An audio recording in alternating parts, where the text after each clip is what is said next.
we should remember that the impeachment proceeding is not a criminal proceeding. It is sui generis. And so, yung elements of, let's say, an impeachable act is not necessarily kailangan may elements talaga. Ako hindi ako lawyer, so I won't dwell on the legalities. No, Pero Ma'am Chu, yung dismissal nung impeachment laban kay BBM, how do you compare yung kaluwagan ng kanilang pagtrato Teka. dito? Yung COMELEC kasi is no longer guided by evidence but by politics. Si Chairman George Garcia had been an election lawyer for so many years, no? And for so many politicians. Oo. Pero hindi niya inaayos yung problema sa COMELEC eh. Pati yung automation natin, yung automated election system, meron pa ring kalokohan eh. May pinakilala kay Attorney Jess Palsis off-cam. Kay Attorney Ferdy Topacio. My best friend, Yeah. Attorney Ferdy Topacio. Oh, trending ka doon. Ano pa nangyari? Hindi, sila yung trending. Ako naman yung nagpakilala lang. Hindi, masasabi ko lang, hanga ako sa kanilang dalawa. Meron po kasing naputol na part doon eh. Ano? Yung simula, si Atty. Topacio, nanindigan siya na hindi daw siya hipokrito, ayaw niya makipag-shake hands sa isang tao na nag-file nga naman ng disbarment case laban sa kanya. Okay. Ang naputol doon, yung sinabi naman ni Atty. Jess na, I respect that, hindi siya hipokrito. I said that. So, sa akin, all's well that ends well. Pareho silang nanindigan, I respect that. Oh. Pero balita ko may shout-out ka pa daw eh. Sa special friend mo. Alam niyo po, birthday kasi ng aking law firm partner na si Attorney Israelito Bobet Torion. Kaya sa aking matalik na kaibigan and law partner, happy birthday, mahal ka namin, pare. Congratulations. Na-inaugurate naman niya bago yung office. Malapit na po. Ang daming ginto doon, ha? Nakita ko yung plating. Nakita ko yung office. Baka may maleta din. Oo, maleta. Anyway, speaking of maleta. Basta pag nakasuwag kami, ni Mami Chu ng libel, ikaw lawyer. Ayun nga, yung mga maleta na yun, dito ngayon, ang principal counsel ng 18 Marines na nagsasabing sila ang nag-deliver ng mga maleta. Pero yung latest Attorney Baligod sa NBI, yung 18 na yun, naging 6 lang ang nagpirma doon sa affidavit na individual affidavits. From the joint affidavits, naging 6 lang daw. Ano pa nangyari, sir? Half-truths yung sinabi ni Director Matibag. If I may explain briefly, Yes, please. pagdating pa lang po namin sa NBI, pinipicturean na nila yung plate numbers namin. So sabi ko, this is something. Pag akyat po namin, ang sabi nila kaagad, ihiwa-hiwalay namin kayo at magkakaroon ng investigasyon. At confirm po yun. Dahil ang sinabi mismo ni Director Matibag, Attorney Baligod should have his own lawyer because he himself is under investigation. So, custodial investigation na yon. So, sabi ko, I'm alone with the 18 soldiers. Pwede bang isa-isahin ninyo? Pero, paano yun? Mag-isa ako. So, ang sabi nila, sir, pagkatapos ng interview, ipapakita namin muna sa iyo yung dokumento bago nila pirmahan. So, yun yung naging ground rules po namin. So, ang unang natapos si Benny Bulontate. Pagtingin ko sa ginawa niya, sabi ko, bakit ang mga tanong dito wala naman doon sa hinahanap ng NBI? Ano po yung mga tanong? Example. Paano kayo nagkakilala ni Attorney Baligod? Kilala mo ba si Mike Defensor? Kilala mo ba yung nagnotaryo sa inyo? Ano ang ginamit niyong sasakyan pagpunta doon sa notaryo? So, chinek nyo lahat yung mga affidavits na pinirmahan sa kanila. Isa pa lang po ang check ko. Sabi ko, bakit ganito yung pagtatanong ninyo? Akala ko ba titingnan nyo yung meat of the allegation? Wow. Ang napag-usapan po namin ay, sige, magsasampi na kami ulit para magkaroon ng supplemental na mga questions and answers. Kasi wala pong laman eh. Okay, mag-uusapan po natin yan on deeper, more depth. Dahil pag-uusapan natin ang issues of the week, and let's hear our VO. Take it away. Headline number 1. Laban o bawi sa presyo ng pamasahe. Aprobadong dagdag presyo sa pamasahe ng LTFRB, sinuspindi muna ng presidente. Ang laban o bawi ni PBBM sa bayad sa jeepney, patok o putok? With Attorney Baligod. Putok o ito na pala. patok? Ang patok you agree, putok you don't agree. Pwede naman middle ground. Oo. Patok po yan. dahil tumaas na po ang presyo ng gasolina at apektado na yung income ng mga drivers, no? At necessary consequence po yan ng nangyayari ngayon sa Middle East. Makikita nyo naman yung announcement ni Secretary Garin ngayon. Ang inaasahan nating parating ay 300,000 barrels or equivalent to roughly 47 million liters lang po yan, which is good for only 900 vehicles na tig 50 liters. Full tank.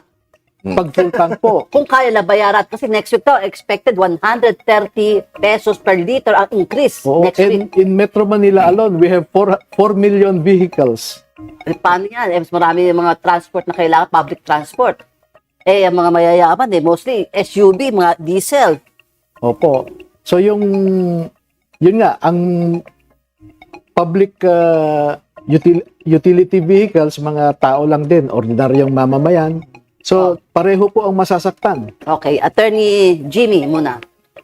Batok o putok? Ako, kaya, di ba, binawi kasi, supposedly, tataas. Dagdag bawi. Dagdag bawi. Sex bomb. Kaya ako po ginigitna kasi I must admit, napakahirap naman ng kanilang sitwasyon. We're balancing the interests of the transport sector, pero yung mga commuters, pasero. hindi rin naman mayayaman.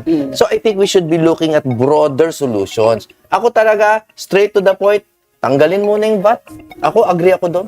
In addition to the suspension of excise tax. Kasi excise, parang longer pa yung epekto nun eh. Ang immediate may effect sa atin is suspension ng VAT. Okay, Attorney Jimmy, Jess. Baka magulat kayo. O ano? Puto. Why? Okay. Iba, not because I'm against the consumer Oo. or not because I'm against the PUV Yeah. drivers, di ba? Ang sa akin, ang problema ko, yung laban bawi, parang walang coordination. Yun. LTFRB approved the fare hike. Bakit hindi yan parang na heads up sa Office of the President or sa Pangulo? Bakit kailangan nagkaroon ng laban or bawi? Dahil ba nagpapapogi si Presidente na Obvious ba na brownie points yan? Hindi na kailangan tanongin di ba? lalagyan mo naman yung LTFRB chair mo, di ba? Oh, yeah, oo. Sa akin kasi, ang problema ko din dyan sa fair hike na laban o bawi, I agree with everything that two lawyers here have already said. Pero yung fuel subsidy, yung tulong sa mga jeepney drivers or sa tricycle drivers, after the fact yan eh. Pero yung everyday na may namamasahe ka, may puhunan ka, magpapagas ka na mahal, kawawa yung mga PUV drivers. Kasi ang baba ng kita eh. Sinabi ni PBBM, hindi, babawiin na lang namin sa fuel subsidy, sa mga suporta. AX, yung AX daw. That's after the fact. Saka one-time basis lang yung AX, 5,000. Pati yung 5,000, yung pinakabago, kahit ipagyabang nila, 5,000 pesos fuel subsidy, one time lang yun eh. Tsaka nagtataka ako, 260,000 tricycle drivers. Toda, Oo. ang tinulungan daw. Oo. Sa Quezon City, nag-distribute. Oh, but that's one time. Oo. That's just one time. Pero ano magagawa ng special powers na gusto ni Presidente sa pag-suspend ng excise tax na mas mabebenefisyuhan yung mga oil importers, not directly the transport sector. From what I heard sa mga economists, mababawasan naman talaga yung end price Yes. sa pump station. So that 6 way, to 7 pesos per liter lang daw. or even 10. I Oo. think may iba nagsasabi 10 pesos. So, malaking ginhawa na din yon. Pero of course, wala sa control talaga natin. Ang problema ko yung mga bumoto kay Trump. Sino ba kayo mga bumoto kay Trump? Mga Pinoy. Huwag kayong mag-alit, DDS ha. Trump yun. Hindi ko yung si VP Sara o si PBBM. Oo. Walang Lenny doon. Trump ang problema. Ano nasabi mo, Attorney Jimmy? Ako kasi, the government keeps thinking of band-aid solutions. I go back to the VAT at pati sinabi ni Senator Marcoleta dati na i-exempt ang iba sa pagbabayad ng kuryente. Kasi kung talagang gusto natin tulungan yung average Pilipino na hindi tayo namimili ng transport, ng mamasada, etc., let us look for the all-encompassing Ang taxes. tawag doon, balancing act. Balancing The act. delicate balancing act. Yes. Attorney Baligod. Alam mo, si BBM meron siyang 8-point agenda. Ang isa Wow, alam doon, ni Attorney Baligod ha. yung isa doon, yung energy security. Okay. Binoto mo ba siya noon? Parang, Alam mo yung plataforma niya eh. Oo, Ako hindi hindi, ko memorize by the way, eh. Ako Public hindi. naman yan eh, public Okay, document. okay. No? Pero sa loob ng mahigit 3 taon, lalong nag-deteriorate yung mga sectors na yon, no? Food security, transportation, no? Bureaucratic efficiency. Wala, bagsak lahat eh. So, Did you vote for PBBM? Dalawa na silang tatanong. Ako, hindi Meron ng Nililinaw ko balance lang. secrecy. You invoke your right To remain against silent. self-incrimination. Do you have regrets? Hindi ma'am, sa totoo, no, I have to admit na tinulungan ko si BBM, Wow. pati si Sara, Oo. Kasi uniteam. Yun- Panoon. So, yun, team. and Juan, pero hindi nila ako kilala ha. On your own lang. On our own, no? Pero may isa pa tayong problema eh. Bumagsak ang peso-dollar natin. Senior citizen na yung peso natin nakagay sa US dollar. Happy birthday, Philippine peso. Oo. Happy senior. 60, 40 to $1. Paano natin masusolve pa ba yung problema natin? Patong ng patong, may susolve pa ng panibagong problema. Binibili natin ng crude oil sa per dollar, di ba? Natatakot ako, tumitingin ka sa akin, parang naghanap ka ng Hindi, kasi- sagot. Parang naghanap ka ng sagot, Mami Chu. Presidente dapat ang Ang per barrel ngayon, maabot ng $110 per barrel. Si Trump nga eh. Wala akong magagawa eh. At di ba si Trump ayaw nang suportahan ng mga EU, kaya pero lately, nag-suporta na yung Japan, Netherlands, pero yung pag-declag lang ng State of Hormuz. Tapusin na yung Open war na up. yan. Bakit ba sinimulan yan?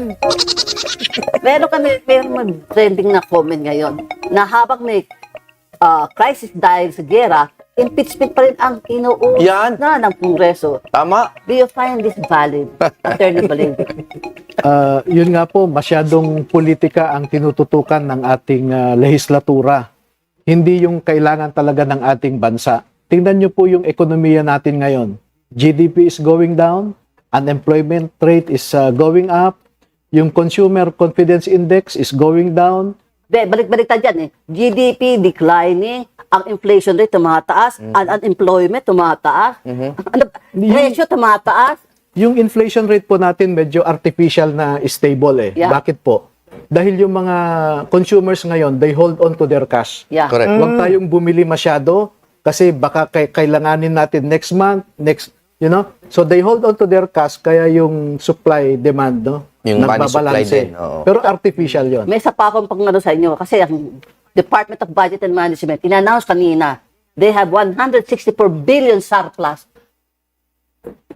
Diba? Totoo ba? May mga subsidy, tapos may 164 billion surplus. Kaya pala galit si Kong Ronnie Puno. Oo, di nilalabas. Mga for later release. Anyway, before we go down to that, let's go to the next topic. Line number 2, it's Rep. Luis Lo versus Rep. Marcoleta. Nagkapalitan ng pahayag ang dalawa tungkol sa rules na nagaganap sa House hearing. Ang tanong, si Congressman Marcoleta na ang unfamiliar sa sufficiency in grounds ng impeachment, patok o putok? Ito, dahil ko to si Attorney Jess. Patok o putok? Patok yung nakakatawa. Okay. Na hindi niya alam yung sariling rules on impeachment. Okay. I declare Paulo Marcoleta, Congressman, as insufficient in substance. I found him insufficient in substance kasi ando naman yung rules of impeachment. So sabi lang ni Professor Jinky Luistro, kasi si Kong Jinky, syempre lawyer. Akala ko dati lawyer si Kong Paulo Marcoleta. Hindi pala? Hindi pala. Kaya mali pala na nag-expect ako. So kaya pala. Attorney Jimmy. Putok, siyempre. At ang una ko pong tanong kay Atty. Jess at sa ibang critics, nabasa ba nila yung Section 7, ng rules ng impeachment? Wala naman talaga yung nakalagay na sufficiency in grounds. Ang nakalagay, dapat nag-allege ng sufficient grounds. Kasi po, iba yung alleged sufficient grounds na mula sa sufficient na yung grounds. Now, bakit tayo nag-iingat sa salita? Ilang beses na po tayong nadali ng mga salita sa taon na to. Una, Forthwith. Forthwith. Sige, okay. Last year. Tapos Article 59 ng Rome Statute, sinabi nila competent judicial authority. Ang sinabi nila DOJ daw competent judicial authority. Mali yun. Ay, Oh. Huwag tayo lumrelease. No, my point is, you cannot blame people for being careful now sa mga salita. Dahil pag pinalasot yung sufficiency in grounds, baka mamaya ma-impeach na si Sara just based on that. Attorney Baligot, are you in favor, what's your stand on the impeachment against VP Sara? Alam naman po natin na politicized yan. Makikita mo naman po yung grounds nila. Paulit-ulit. Yung alleged na 125 million na confidential fund na meron ng audit report Yeah. na pumasa. No? At sinasabi nila hindi raw niya ma-explain yung mga pangalan doon. Ang concern ko lang po dyan, meron kasing mga 3 incidents at least, no? why the real or true name of the informant should be kept secret. Yeah, national security man yan. Oo, Malibiran, Liboho, Kiambao, lahat pinatay ng NPA Yeah. Kasi nalaman nilang informants, Yes. no? That- Ang pagkakaalam ko during the Quadcom, ang gusto ni VP ay mag closed door, Yeah. executive Si session. Mary Grace Piatos, gusto lang makilala. Oo. Oo. Ayaw ng Quadcom, gusto nila i-televise, no? Anyway po, But Mami Cho, I have to just, Attorney Baligod, with all due respect, I have to say, hindi cleared si VP Sara sa COA. There is a notice of disallowance that is under appeal. In-appeal ni VP Sara because it was disallowed. So, hindi pa siya cleared because wala pang resolution yung COA on the appeal. So, with all due respect, I have to say, hindi siya cleared. pero tatanong ko muna kayong tatlong lawyers ha. If that is the case, you believe in that, why did VP Sara's camp, she has 16 lawyers, di ba? Preferred not to rebut the charges. And- Niribot naman eh. No, Pero ang nilagay the- nila, ginawa nila, we specifically deny all of what is said here. Kasi, bakit nila ma-deny, wala namang mga ebidensya na ibinigay, puro, walang ultimate facts. Kaya ang point ng, I'm not speaking for them. Ang interpretasyon ko sa sinasabi nila is, ano pa ba i-deny namin? Puro malawakan lang ang sinabi nyo. Di malawakan din yung sagot namin. Attorney Baligo. Yeah. A brief rejoinder Apo. to Attorney Palsis, Sure. the great, Apo, sino? no? Sinabi niya under appeal. Wala pang finding of liability kung ganon, Oh, di yeah. ba? Kasi wala pang decision Oo. So why make it a definitive ground for impeachment Tama. when the proper office has not yet ruled definitively on the issue? So why did the counsels of VP Sara did not rebut the impeachment Ang charges? hinahanap po nila yung ultimate facts Yun. doon sa tonight nilang basis for impeachment. Ang ultimate facts po kasi, ito yung elements Halimbawa, Di ba nasa articles of impeachment na ngayon, naka-itemize na? pero general conclusion yun culpable violation of the Constitution. May elements po yan So, bawat, yung elements, may 1A, kailangan may dash ultimate- 1, 2, 3 pa yun. Yes. Okay. Mami Cho, Okay. ako ang rejoinder. Reply ka, sir, kasi ikaw ang nauna. Tapos nag-counter ako. So, reply ka. Ako ang rejoinder. Ang rejoinder ko dyan, ang ginamit siya ng mga impeachment complainants is yung existing notice of disallowance. So, kung may existing and it's under appeal, wala pang absolution from COA, then VP Sara is not absolved. That's my take on it. Doon naman sa ultimate facts, I would have to disagree na masyadong, I think, with all due respect to everyone defending VP Sara, na legalistic sa ultimate facts. We should remember that the impeachment proceeding is not a criminal proceeding. It is sui generis. And so, yung elements of, let's say, an impeachable act is not necessarily kailangan may elements talaga. Ako hindi ako lawyer, so I won't dwell on the legalities. ha? Hindi, Pero, Yeah, pero, Ma'am Cho, yung dismissal nung impeachment laban kay BBM, how do you compare yung kaluwagan ng kanilang pagtrato Teka. dito? Kasi yung mga tao, Double hindi naman standard. hindi natin naintindihan ng mga tao yung legalities. Technical. Mas gusto ko yung mas common tanong ng mga tao. Do you think VP Sara will attend the House impeachment hearing? I think no. Yeah. Why? Maybe in the Senate, but definitely not in the House. Because politically, ako naman, prangka ako, di ba?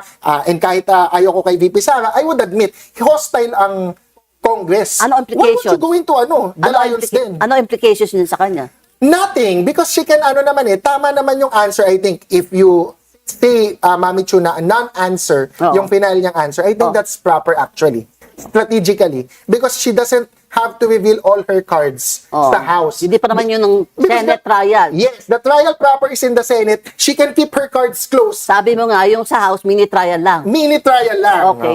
Attorney Jimmy. Ay, ako, hindi siguro siya mag-a-attend, but who knows? Who knows the heart of... Oh, she might surprise us. Yeah, we don't know. Pero ako, useless siya mag-attend doon. Attorney Baligod.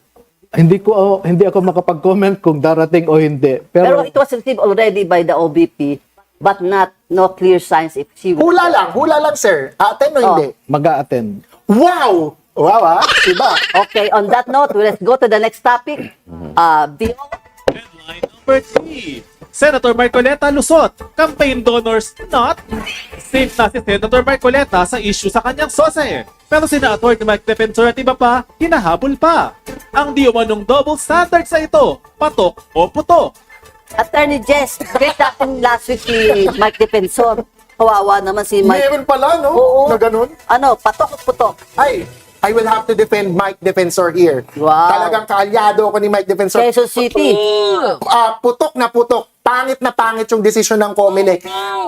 Regardless dun sa iba kong opinion muna. Dito ako kay Kong Mike. Kawawa naman si Kong Mike. Sabi niya parang akyat bahay daw. Oh. Yung tinulungan mong umakyat ng bahay, absuelto, pero yung tumulong dun sa umakyat ng bahay, kakasuhan. It doesn't make sense and I agree.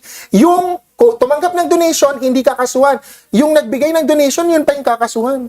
Attorney Jimmy. Wala na ako idadagdag doon. Putok, ganun din ang sa akin. Kasi I think we are in a culture right now na talagang kung sino pa yung mga lesser individual sa isang storya, sila pa yung naiimbestigahan. So, putok.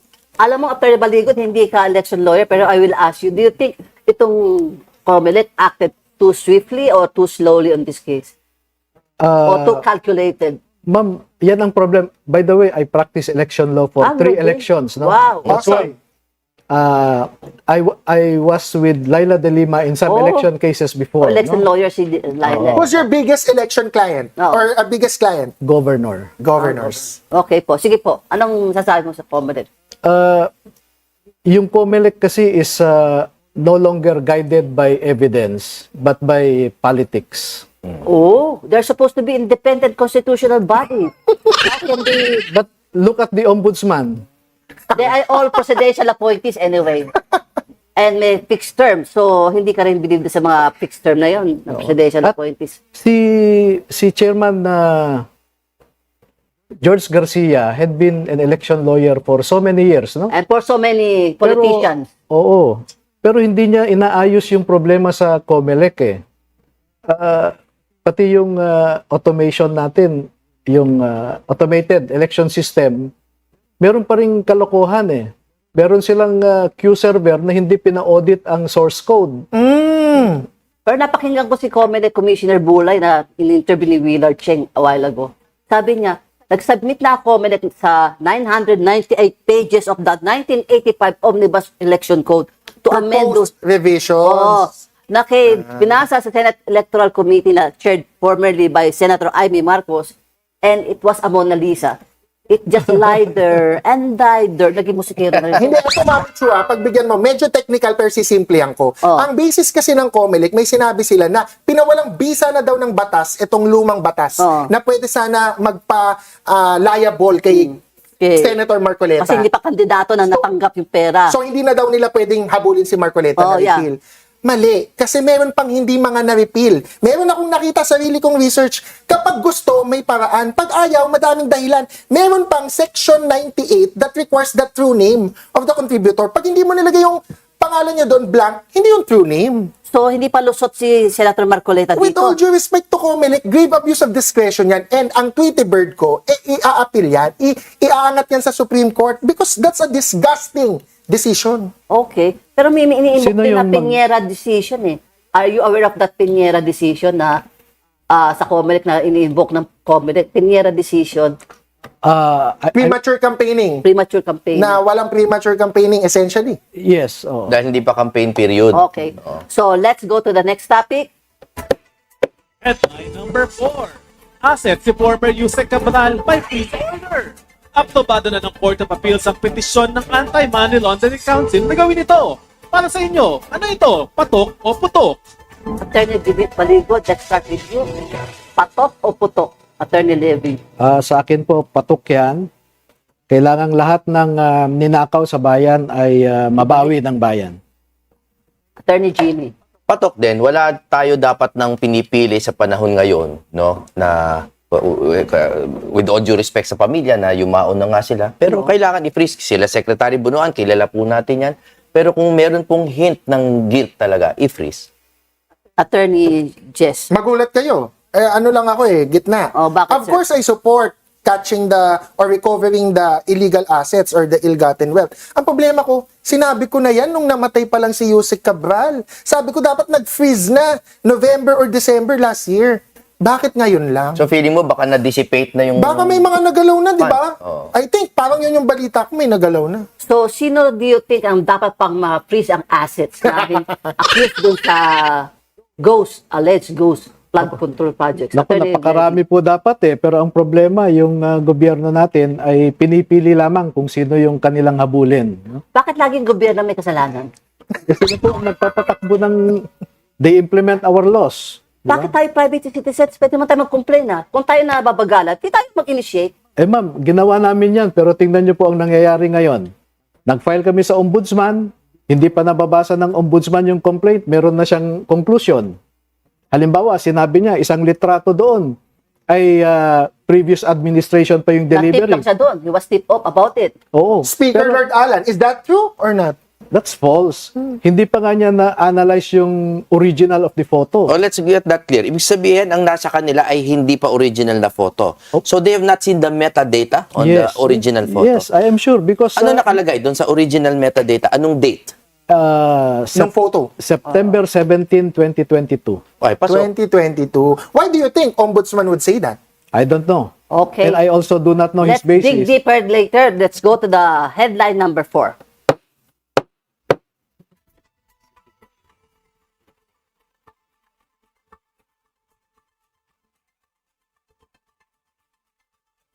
Ano po, kasi right now, si Bonoan hindi pa di ba? Missing in action pa, di ba? Di ba hindi ba siya nakalist? Nandito pa Nandito. siya. Oo. Di dapat gusto niya ng big fish. He is the next big fish. One of the. One of the. Parang may kaso na po sa ombudsman. And may freeze orders na din ata. Oh, ibig sabihin may AMLA na. Kasi yung freeze order is based on the AMLA law. Oo. So, dapat siya na next, other than Bong Revilla, former, Anyway, we will go to the nitty-gritty of these cases. At mamaya, we will let it be with Attorney Levy. Ano ang mga inyong exposés, ano pa ang mga iba pang exposés sa 18 Marines, malalaman natin sa pagbabalik ng Politico Talk.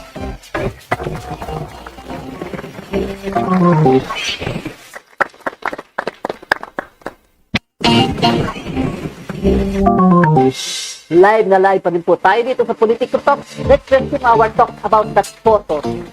Attorney Baligot, kwento mo, pagpatuloy mo po kwento sa photo na yan. Yun nga, History ma'am, photo. may sinasabi nga na during the time of Duterte.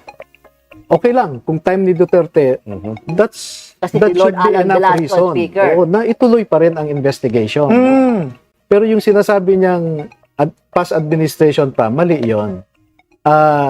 Kaya nga gusto naming magkaroon ng investigation so that NBI Technical can look at the metadata of each and every photo that we attach to the complaint, no? To follow up on that, attorney, I think kasi, yes, itong 18 Marines or soldiers, they work for Zaldico, right? And Zaldico was already part of Ako Bicol, although hindi siya nakaupo before. So, nag-work na ba tong 18 soldiers Oo. kay Zaldico?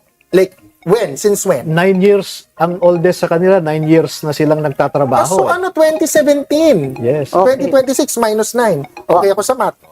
Before we proceed, I would like to invite our viewers to send their questions or comments at mamaya baka mabasa natin pag may time pa tayo. Pero gusto ko marinig kay Attorney Baligod. Meron kang pinost sa Facebook kanina the other day. Quote, open quote, "We are exercising caution. The administration is using all organs of government to suppress the truth by discrediting the 18 Marines. What are these organs and how are they being used against you, Yeah. Attorney?" Una, yung NBI, no? Ang sabi nila nung una ay verification of the identities lang. Kasi yun yung mandate na dinelegate ng ombudsman sa kanila. Yeah. And yet, when we were at the NBI, iba na ang puntahan. Gusto daw nilang i-validate yung truthfulness of the contents of their affidavit. Pero nung nagtanong na sila, hindi naman nila tinanong yung important parts. Ang tinanong nila yung peripherals. And then, here you come, the director, sinasabi, hindi nila pinirmahan, 6 lang ang pumirma. Pero ang nangyari po doon, ang sabi ng mga investigators, sige, dahil kulang ang mga tinanong namin, mag-conduct tayo ng supplemental questioning, pero hintayin nyo yung next na subpoena namin. Pero Sabi may nila. narinig ako, sinabi ka kanina na pati yung mga kotse nyo, Picturean. Bakit iba-iba kayong sasakyan dumating? Dati isang van lang, diba? Hindi, kasi 18 po ito. Oo. So, ginamit ko yung 4 na sasakyan ko. Pinicturean nila kaagad yung plate numbers. Oh, kasi gano'n din ginawa kay Mike Defensor sa asawa niya, di ba? Nakuha yung mga plate numbers sa True Filipino. Yes, tapos yung bahay ng notaryo, pinuntahan nila. Oh yeah, chinek din. Oo. Pero itong classic, libel after libel ang tinanggap po. The latest kahapon kay Agriculture Secretary Tio Laurel. Okay lang po yun. Sasagutin namin naman talaga. Hindi ka ba nahihirapan, attorney? Because you're the lawyer of all the 18 Marines. I asked you off-cam, di ba? Are you a pro bono lawyer or how are you handling all of these cases? Yes, I am. I cannot charge them because I was the one who sought for Ikaw them. lumapit. Why ang need to naganap. stick out them? Kasi po, nung pinapanood natin yung Blue Ribbon Committee investigation, nakita natin kung ano yung trato kay Gutesa at lahat tayo nagtanong, totoo ba ang sinasabi ni Gutesa?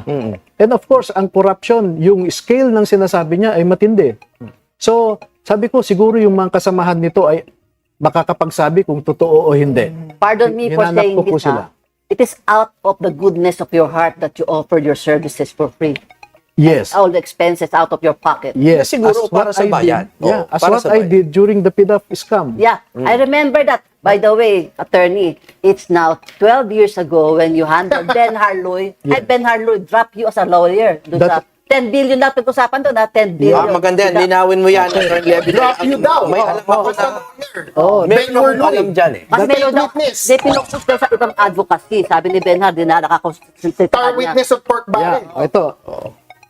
Yung nirefer sa akin ng parents niya, ni Ben Harloy, was yung illegal detention case. Yes, yan the At original. napakonvict ko si Napoles sa RTC. Yeah.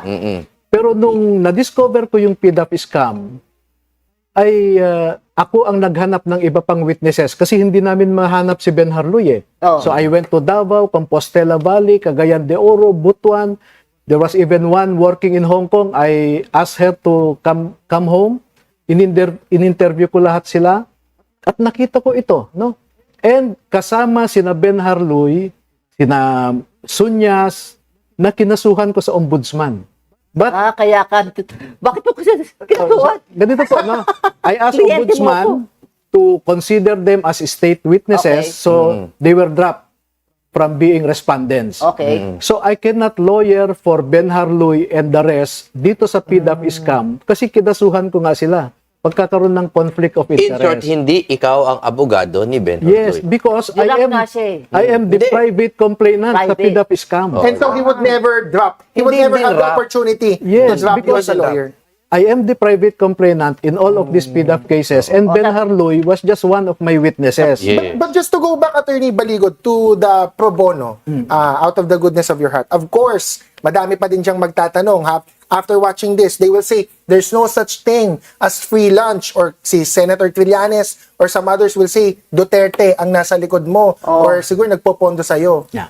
What do you say to those detractors? No, siguro jaded ang mga ito na hindi sila makapaniwala na merong mga Pilipino na handang magsakripisyo para gawin ito, no? Yung sinasabing Duterte is behind us, si VP Inday, maniwala kayo, never pa niya kaming nag-usap. Ito much worse accusation sa mga grupo mo. Destabilizers daw kayo.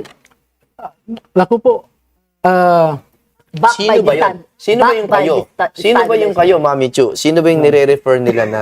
Destabilizers. kung ang sinasabi nila ay dahil nagsumbong kami sa bayan sa nakawan na ginagawa nila and the government is destabilized because of that, I will admit na destabilizer ako. Oh, but the purpose is not to destabilize, but to Yes. bring the truth to the fore. Pero di ba yung sa joint affidavit, more than 40 names ang binanggit do. Kasama nga yan si Tio Laurel, si Pangandaman, si Mara de Lima, si Soto. So yan mga nagdi-deny ngayon, tsaka si National Security Advisor Anyo, na pinag-file nag-libel sa'yo yung ibang nabanggit ko. So, do you think na bad call yung nag-joint affidavit dahil you have created 40 enemies? Na, okay lang po yun, no? Kasi ang iniisip lang naman namin is makatulong kami para matigil ang pagnanakaw. No? Yun lang po. Pero it does it not weaken your case against those accused? Especially talagang guilty, obviously guilty. Dahil humihina dahil sa pagdi-deny. Oh, wala, di pa nga ako elected, sabi ni De Lima. Who was there the Justice Secretary during Bernard Lewis? Actually, yun yung tanong din, attorney, di ba? Maybe you can explain si Senator Tito Soto, si Congresswoman Laila De Lima, hindi pa sila nakaupo ng 2022 to 2025. Which, Yes. based on the affidavit, and I've read the initial affidavit that Yeah. that was, di ba? Parang yun yung timeline na binibigyan daw sila ng maleta or ng millions, kahit na ano pa yan, brown paper bag. Oo. Yes. So, bakit sila bibigyan ng pera 2022 to 2025 kung hindi naman sila nakaupo? Yes. Kasi yung palaging meeting nila sa Manila Polo Club Townhouse tungkol sa ICC ito. Tungkol sa ICC. Pati si Remulla, di ba? Sabi niya, na-meet yung ICC, pero walang pera doon, walang maletang dumating doon. Well, wala naman silang nakita tungkol kay Secretary Remulla. Pero kay yung napangalanan dyan, nakita nila at hindi lang isang beses. Like si Congresswoman De Lima, maraming beses yan na bumabalik-balik sa townhouse. But that could only happen after November 2023. Nung nakalabas siya. Before that, nakakulong siya. Yeah, yeah. So you're saying multiple times from 2023 to 2025 Yes. Yeah. to help in the ICC case? Ano namang role ni Kong Laila doon? Si Senator Trillanes ang pinaka-complainant sa ICC. Yeah, pero not Laila De Lima. Yeah, it's a team effort, sabi nga nila. Group effort. Group effort. Group effort, no? But the big question mark is, why did you believe hook, line, and sinker all of their claims? Different claims. These 18 Marines. Na iba-ibang claims. Oo. Ma'am, kasi ilang beses kung minute sila, I took notes every meeting, and then binabalikan ko sila. Ano yung pinapaulit ko? Consistent po eh. Hindi lang po siguro 5 beses na nag-prepare ako ng draft ng affidavit nila. So, is there a chance na, sabi mo nga, si Remulla, nakita lang, pero wala sila, or any of those 40 names be dropped because naklaro ng mga affidavits? Hindi na, nakita lang namin dun eh. Hindi, ang point naman dun sa meeting sa bahay ni Secretary Remulla, yung meeting with the ICC investigators. Na inadmitan niya. Yeah, yun naman ang point. But nun. he said after the arrest of PRRD. Based on the affidavit ang nabasa ko, the meeting with Remulla happened before 2025. Ang sinasabi ni Ombudsman doon sa kanyang admission, after daw na-arrest si PRRD, saka siya nag-coordinate with Trillanes, meeting with ICC for the purposes of helping the witnesses daw. Palagay ko that is a prevarication on his part. Prevarication. Lie. For Which is a sure. social For a fancy lie. word for a lie. Oo. Masyado malalim pa eh. Baka For may lie. mag-google sa online ha.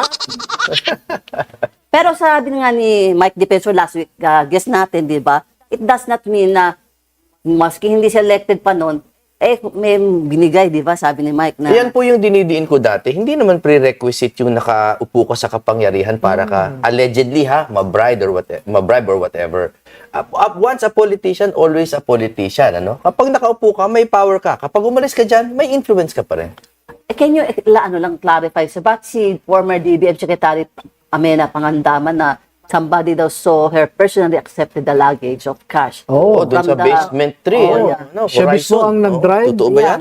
Alam nila yung sasakyan na ginamit, Mercedes-Benz. At sila mismo ho kasi ang nagbuhat pababa. At Siya mismo? yes. Baka ito naman si yung- Try Give. So, yun yung aligasyon. So, ang akin, suriin natin. Pero Kasi hindi pa mabigat nagsasampa ng kaso si DBM tsaka si TryGive. Oo. Kung mali talaga yung affidavit, sila naman wala pang fina-file na cyber libel. Yung dalawang yun. Alam mo, going back lang to cyber libel, maganda nga yung nagpa-file sila ng cyber libel. Tsaka perjury. Tsaka perjury. Oo, okay din yun. Kasi Separate. pagdating po sa libel, according sa Vasquez versus CA at yata yan, no? Proof of the truth is a defense. Ibig sabihin, i-prove natin kung totoo, The 18 Marines then that will be his can defense. present Oo, the oo, truth. oo. And Why they not? and the accuser, ang accuser yung complainants, Oo. they must present truth of the falsity. I mean, proof of Correct. the Proof of the falsity. falsity. Pero tatanong ko sa tatlong yun sa to, di ba sinasabi, the burden of proof is the accuser. Is the burden of proof must emanate from the accuser. Correct. Kaya dapat, if you allege enough, no, na pwede nang suriin na ng gobyerno Pero sa para libel- sumagot na yung akusado. Sa libel babaliktad, Mami Chu. Kasi public figure, itong mga to, So, sila nung nag-file sila ang kailangan mag-prove na false. Oh, yun, sa ang 18 Marines. Sinasabi Correct. sa kanila. Oo. Otherwise, since public figure sa kanila, truth is a defense. Oh, pero burden of depensa ng mga evidence. public officials, not to be onion skin. Yeah, mas Anyways, stringent yung kwan. pagbabalik ulit tayo sa Politico Talks, pero magpo-focus muna tayo of political quickies when we come back here at the Politico Talks.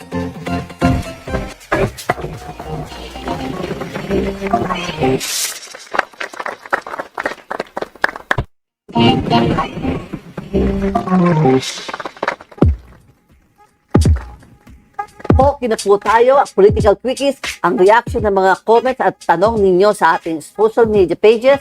Ito po from Maruno Reyna. Wow. Ang question is, pera nga ba yung laman ng maleta?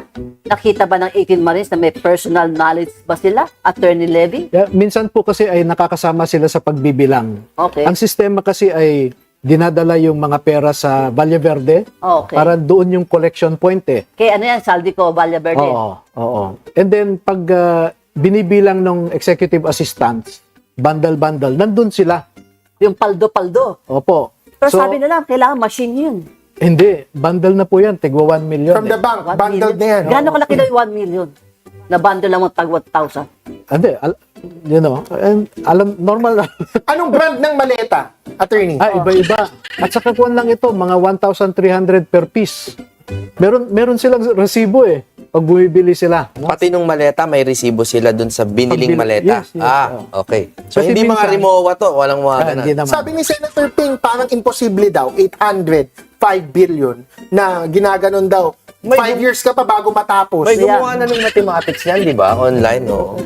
Settled na yan eh. Look, ang estimate nga is 1.5 to 1.9 trillion ang nanakaw. Tapos, Over 3 years. yes, Hindi lang 850 and billion. 805 billion lang ang sinasabi ng mga ito. Oo. Pero sabi nga ni Trillion March, di ba yan ang kailang battle cry, Trillion March, pagkakaroon ulit ng Trillion March, Trillion peso march. Trillion peso March, dahil nga sa mga... Kulong na yan. Anyway, let's go to our political quickies na political prediction nyo sa ating bolang kristal. Let's start off with Attorney Levy. Ano nakikita mo within the next few weeks, next few days? What will be the hottest issues? But by the way, Holy Week na next week, so mangingilin tayo at Hindi pa ba? Malapit na pala. Next week. March 29. Ang ano, Next week, Holy Week. Holy Week. Paghandaan po natin yung impact ng nangyayari sa Strait of Hormuz. Yan ang dadasalin ko sa Holy Oo. Week. At grabe ang magiging epekto sa atin. At ang political wise, talagang puputok din dito yan. Ang worry ko lang is kung marami ng forces, assets na committed sa Strait of Hormuz ng US, baka mag-take advantage ang China to implement the takeover or the Occupation of occupation of Taiwan. no? And by that, should that happen, will your 18 Marines go to war? Go back to service? To protect this country? Yes. O anong mangyayari next week doon sa 18 Marines? Anong part 2? Kasi 6 pa lang nagpirma eh. May sabina pa ulit. Oo. Maghihintay po kami ng subpoena. Kasi yung 6 na sinasabi nilang pumirma, nagpirmahan lang ho sila sa margin. Kasi ang usapan nga, yung ground rules, bago nila pirmahan yung final page, titingnan ko muna. Nakita ko po, kasi, di ba, under custodial subject to your investigation editing. Hindi naman. Kasi, kailangan kasi yung lawyer present, Okay. katabi ng bawat isa. Assisted by counsel. Yes. So, how Constitutional can I right. sign that kung hindi ko nga nakita yung tanungan? Okay. Kaya ang usapan namin, titingnan muna namin. Pero ang na-notice ko po, yung mga tanong, puro peripheral issues eh. Okay. Wala sa meat. Okay. Attorney Jimmy, ano nakikita mo within the next few days, few weeks? Historically, pag Holy Week, lumalamig naman. Kahit pa paano may konsensya May pa rin ceasefire. naman. Oo, may ceasefire talaga. Sa And politika. Sa politika. Tsaka alam nyo naman yung mga political operator, kilala natin yan. Naghahabol yan ng news cycle pagkatapos na ng Holy Week. Ayun. Pag ngayon nila sinimulan, mamamatay eh. Oo, Mamamatay kasi sa Holy Week. yung media meron din bakasyon. Kasi awa ng Diyos, nagdadasal pa rin ng Pilipino. Pero that said, palagay ko, yung mga affidavit nyo, palagay ko talaga magtatagumpay yan in praise God. Magdasal natin sa Holy Week na huwag magbago yung isip na, huwag Didinggin po yan kasi masyado po talagang clear para sa akin. Attorney mga Jess, allegation. ikaw. I think next week meron ngang subpoena sa 18 soldiers. Na-clarify ni Attorney Baligod, hindi na 18 Marines yan. 18 soldiers na dapat ang tawag. Kasi for army yata eh. 16 former Marines, 2 Two former Army. But actually, ang question ko, Attorney, bakit pinisent na 18 Marines sila nung umpisa pa lang? Bakit hindi 18 soldiers na lang? Teka, poke Hindi ito hindi kami ang gumawa niyan. Pag makita mo sa affidavit, nakalagay doon, kami, mga dating sundalo, dating mga Marines, Media na lang. Media. Okay. Ayan ang, Subpoena, 18 soldiers, March 25, impeachment, hearing. yan ang mga political critics po natin. Ako po muli, si Marichu Villanueva, kasama ang panyero kong musikero. At pati na rin po ng aking Eric Jeff Celis Facebook account. No? Don't forget to share and follow ang aking Facebook account at ganoon na rin po ang ating programang Bigwas ng Agila. Kasama ko po dyan si Dr. Lorraine Marie Badoy. And of course, huwag kalimutan na maipalaganap po at ma-share sa ating mga kababayan ang mga balita at talakayan dito po sa programa ni Eric. Sa puntong ito ay magbibigay tayo ng paliwanag hinggil dito sa inamin mismo ni Congressman Toby Chanco. No? Alalahanin natin na si Congressman Toby Chanco po, ang kanyang asawa at ang sila Marcos Jr. at sila Martin Tambaluslos ay magpipinsan. So cousins po, no? Ang relasyon, magkakasin o magpipinsan itong si Martin Tambaluslos, si Marcos Jr. at ang asawa ni Congressman Toby Chanco. Malinaw po ang naging pagpapahayag the other day ni Congressman Toby Chanco nang sinabi niya na nais lang naman talaga nilang mapa-impeach si Vice President Sara Duterte referring to Marcos and Romualdez. Sabi niya dahil hindi nila kayang arigluhin ang isang Sara Duterte. Papanagutin sila, hahabulin sila at paparusahan itong mga magnanakaw at mga mandarambong sa kaban ng bayan at umabuso sa kapangyarihan upang lustayin at kurakutin ang pundo ng pamahalaan. Sa pangunguna of course yan, nila Tambaluslos at nila Marcos Jr. at ng mga alipores o mga tauhan nila sa sindikato ng gobyerno nila. Yan po ang very categorical na naging pahayag ni Congressman Toby Chanco. Well, makikita naman po natin kung sino ang mga nakakatanggap ng maleta o nakatanggap ng maleta o yung pinagparti-partihan sa pinagnakawan, sila po yung maiingay at nagsisilbing mga attack dogs laban kay Vice President Sara Duterte. Sapagkat yung political views na sinasabi ni Congressman Toby Chanco, mahirap po makipag-areglo sa isang pangulo na kagaya ni Sara Duterte na desidido o mayroon pong deliberate posisyon na papanagutin niya ang mga nagdambong, nangulimbat at nangurakot sa kaban ng bayan, nag-abuso at naglustay sa pundo ng bayan, sa pundo ng mga mamamayan. At hindi po basta-bastang krimen ang nangyari. The monumental crime of corruption and massive plunder was presided no less by Marcos and Romualdez. Itong magpinsan na ito. Kaya, yung mabalahibong kamay ng maruming manipulasyon nila Marcos at Romualdez sa impeachment ni Vice President Sara Duterte ay kinumpirma at ibinuko ni Congressman Toby Chanco. The only reason kung bakit itong mga tauhan na mga buaya, hipopotamus sa pagnanakaw at pangungulimbat at pandurobo sa pundo ng pamahalaan, mga kongresistang sakim at ganid sa pangungurakot ay talaga namang todo-todo ang suporta dito sa maruming laro ng impeachment maneuvers na ipinapakumpas ni Marcos at nila Romualdez laban sa Vice Presidente. Pero malaking tulong na rin po kahit papano, bagamat hindi direktang tinutukoy ni Congressman Toby Chanco ang kumpas at order ni Marcos, pareho na rin po yun dahil tinukoy niya na si Romualdez gumagamit ng mga attack dogs sa Kongreso. Sinusuhulan ito at pinipressure sa pamamagitan po ng mga iba't ibang pamamaraan ng panunuhol, no, sa nagaganap ngayon dyan sa Kongreso. Kagaya ng ginawa nila last year, 2025. Kung papaano po nila inabuso nila Romualdez at Marcos ang proseso ng impeachment, kung saan hindi po ito nakalusot sa Supreme Court at idineklara itong unconstitutional dahil binaluktot at inikutan ang mga proseso, iwinala ang prinsipyo ng due process at hindi kinilala ang equal protection of law, which are the principles and foundation in the democratic exercise ng mga karapatan at tungkulin sa isang demokratikong lipunan, lalo na sa pagpapatupad ng mga probisyon ng batas. Kaya naman po, ito ang nangyari ngayon, nag-react ang isa sa mga tinitingnan na supposedly kaalyado po ito ng administrasyon ni Marcos, itong si Congressman Toby Chanco, pero ang nangyari po ay ibinubulgar niya at ipinapakita kung gaano ka-rumi, gaano ka-dumi itong impeachment operations laban kay Vice President Sara Duterte. No?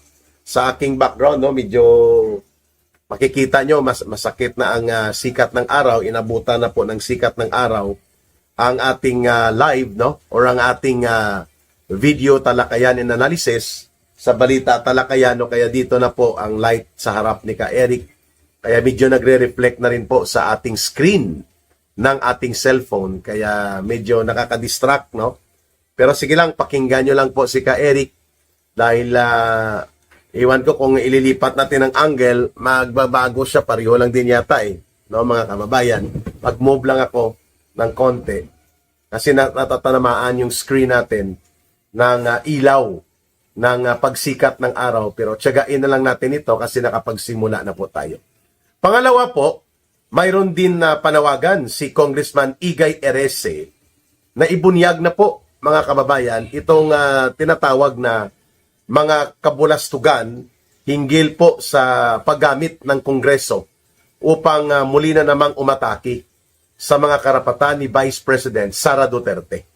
At gamitin ito para pagtakpan ang totoo na issue ng malawakang korupsyon at malakihang pandarambong na nagaganap at naganap sa ilalim po ng administrasyon ni Ginoong Marcos. Okay. So dalawa na po ang nagsasabi na ang layunin lang naman talaga kung bakit gustong-gustong magpa-impeach ni Martin Romualdez with the support of Marcos laban kay Vice President Sara Duterte is because takot na takot po sila na makakaupo bilang presidente si Sara Duterte either earlier of 2028 or earlier than 2028 dahil pwede pong mag-resign si Marcos Jr.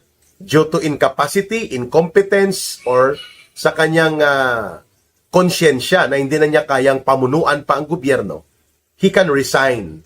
And anytime Sara Duterte as the constitutional standby president can take over sa mapayapang pamamaraan.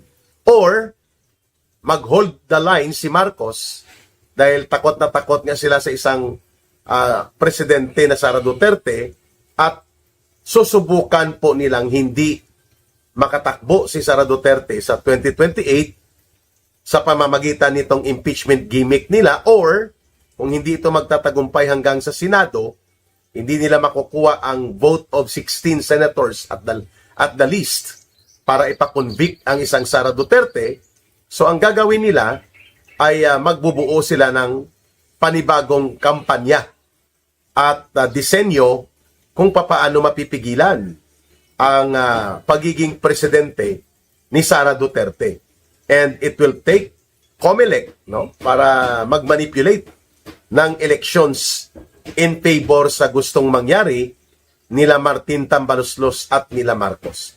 But still, the bottom line, mapapaaga man o mananalo si Sara Duterte sa pagka-presidente, takot na takot itong sila Marcos at sila Romualdez.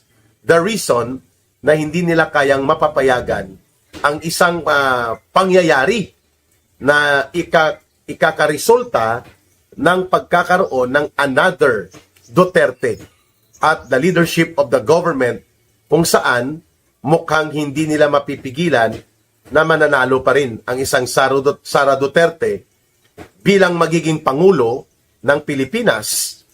Dahil nakikita natin ang survey, mga kababayan. Lugmok at lagapak si Marcos, -9. Sa GMA News Network and DZWB direct survey sa mga mamamayan, umaalagwa po si Sara Duterte, no? Almost 30% ang positive percentage ni Sara Duterte sa trust and approval rating. Si Marcos, -9. Below zero. So makikita natin talaga na the people already reject Marcos. Itinatakwil po ng taong bayan si Ginoong Marcos sa kadahilan ng incompetent bilang maging Pangulo. Pangalawa, hindi niya kaya pamunuan ang gobyerno sa tamang direksyon. Pangatlo, siya po ang itinuturong mastermind kasabwat si Romualdez dito sa malakihang pangungulimbat sa kaban ng bayan at pagkakaroon ng iskandalo ng massive plunder and systematic corruption. Mantakin ninyo sa flood control projects alone, mga 1.4 trillion pesos po ang nakulimbat na pondo ng sindikato nila Marcos at Romualdez at ng mga tauhan nila.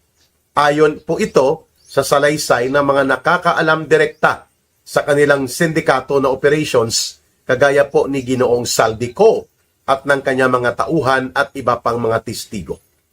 So, ito po ay confirmatory declaration lamang on the part of Congressman Toby Chanco kung bakit sinabi niya that another presidency of a Duterte in the persona of Sara Duterte ay talagang nanginginig sa takot itong sila Martin Tambaluslos, sila Marcos Jr., kasama na po dyan kahit hindi siya direktang pinangalanan ni Toby Chanco, sila Sandro Marcos, ito pong sila Stila Kimbo, ito sila Dong Gonzales, ito mga gang of 6+4, ito mga contractors na ginamit ang Kongreso para hut-hutin, sip-sipin at ubusin ang pundo ng pamahalaan at ang kaban ng bayan to the detriment and to the grave disadvantage of the people. Kaya naglugmok po ang ekonomiya, gumagapang ang kabuhayan ng mga mamamayan because all of this bumabalik po sa malawakang pangungurakot at pangungulimbat na nangyayari sa ilalim ng gobyerno ni Marcos at Romualdez. And because of that, nakikita natin na gagawin po nila Marcos at Romualdez ang lahat ng hakbang mapipigilan lamang ang pag-angat bilang Pangulo ng Republika ng Pilipinas ang isang Sara Duterte. It was very formidable for the Vice President to declare na tatakbo siyang Pangulo at sinabi niya, ipapasiguro niya na may mananagot ang mga nasasangkot at naging bahagi ng mga paglulustay at pagnanakaw sa pundo ng pamahalaan, sa kaban ng bayan, at umabuso ng kanilang kapangyarihan para magnakaw at magpayaman. Very categorical po ang ganong deklarasyon ng Vice Presidente, kaya sabi ni Congressman Toby Chanco, 1 million times, no, in an attempt on the part of Congressman Toby Chanco to emphasize 1 million times hindi nila maaariglo ang isang Sara Duterte. Kaya gusto nilang ipa-impeach. Maraming salamat sa ganitong uri ng pagbubulgar at sana makikita ito ng mga may natitira pang matitinong pag-iisip sa Senado. Sapagkat alam natin na kailangan lang po ni Martin Tambaluslos at nila Marcos Jr. ng mga 108 signatories na pipirma ng mga kongresista anytime in the month of April or in the month of May, magpapatawag sila ng kapulungan nila at iaakyat na nila ang articles of impeachment na kanilang binaluktot na naman laban kay Vice President Sara Duterte. But when the impeachment complaints nila na gawa-gawa at kanilang binaluktot at ipinilit, aakyat yan sa Senado. And now the ball of decision will be at the hands of the Senate. At naniniwala po tayo sa kasalukuyan na wala po silang numero na hawak na 16. The most that they can have at the Senate, 7. Sino yon ang pwedeng bumoto na sigurado tayong ipapatanggal talaga nila si Sara Duterte dahil mga ambisyoso at nag-aakto na rin na special agents bilang mersenaryo at bayaran ni Marcos at nila Romualdez sa Senado. Number 1, si Tuta Soto. Number 2, si Ping Lacson. Number 3, si Ontiveros. Si Pangilinan, 4. Number 5, si Erwin Tulfo. Number 6, si Rapi Tulfo. Ang pang-7, tingnan natin kung buboto si Bam Aquino. Pero mukhang mag-a-abstain daw ito. Ayon sa pulso, dahil takot ito sa mahigit 20 million na solid voters ng Duterte at kung i-factor in mo pang Sara Duterte, mga 30 million voters. At gusto ring mag-ambisyon ito si Bam Aquino na umangat din siya sa politika. At ang iba dyan, re-electionist, no, sa 2028, no, sakaling matutuloy ang eleksyon at hindi mako-convict si Sara Duterte, marami dyan ang mag-aalangan. So, 6 or 7 lang ang siguradong magagamit nila Marcos at Romualdez para mapakonvict si Sara Duterte. They need 16. Ayan. Kaya, timing itong ibinulgar ni Congressman Toby Chanco na gusto lang naman talaga nila mapa-impeach si Sara Duterte dahil natatakot sila. Which means, ang sila, si Romualdez, si Marcos, at ang mga tauhan at mga sindikato nila sa pagnanakaw at pangungurako na mga kongresista na kasabwat nila at iba pa mga opisyal ng gobyerno ni Marcos.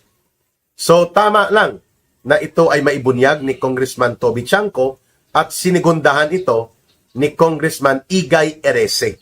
At kaya nga po pati ang National Unity Party na malaki po ang influence dyan ni super bilyonaryo Enrique Razon ay mukhang hindi rin boboto at hindi rin pabor dito sa binabaluktot na maruming laro ng impeachment operations nila Marcos at Romualdez laban kay Vice President Sara Duterte. At isa sa pinakamalaking miyembro po ng political alliances diyan at bloke ng mga kongresista sa House of Representatives, itong National Unity Party nila Congressman Ronnie Puno. No, mga 41 po ang miyembro nila. At syempre, yung pinakamalaki ang kay Tambaluslos na political group, yung Lakas group niya. But anyway, the cracks are now showing and ang alliance nila ay marami na po ang pumapalag dito sa hindi naman kapaki-pakinabang, walang katuturan at puro pang sariling interes na pagtutulak nila muli ng impeachment operations laban kay Vice President Sara Duterte. Abangan natin ang susunod pang mga balita at talakayan with Ka Eric sapagkat marami po ang mga sumasabog na issue na kailangan nating mabigyan ng pananaw at pagpapaliwanag. Don't forget to like and share our videos, promote our channel, and promote as well the viewership ng ating uploaded and shared videos. Malaking tulong po yan, mga kababayan, para lumakas din po ang ating advocacy. Sa mga gusto o nais tumulong ng voluntaryo sa ating People's Advocacy Center na Bangon Sambayanan, People's Movement, na pinamumunuan po ni Ka Eric, you can send whatever amount, 1 peso, 2 pesos, 5 pesos, 10 pesos will do. Iipunin po natin yan para mayroon tayong operational fund for our advocacy programs and advocacy campaigns sa iba't ibang sektor at komunidad na iniikutan po ng Bangon Sambayanan. Ang numero na gamit po natin ay 0916-308-7710. 0916-308-7710. Ruhilda Celis po ang pangalan kay Langging. Ayan. Mga kababayan, huwag nating kalimutan, mahalin natin ang bansang Pilipinas. Walang ibang magmamahal nito kundi tayo ring mga Pilipino. Para sa Diyos at sa Pilipinas,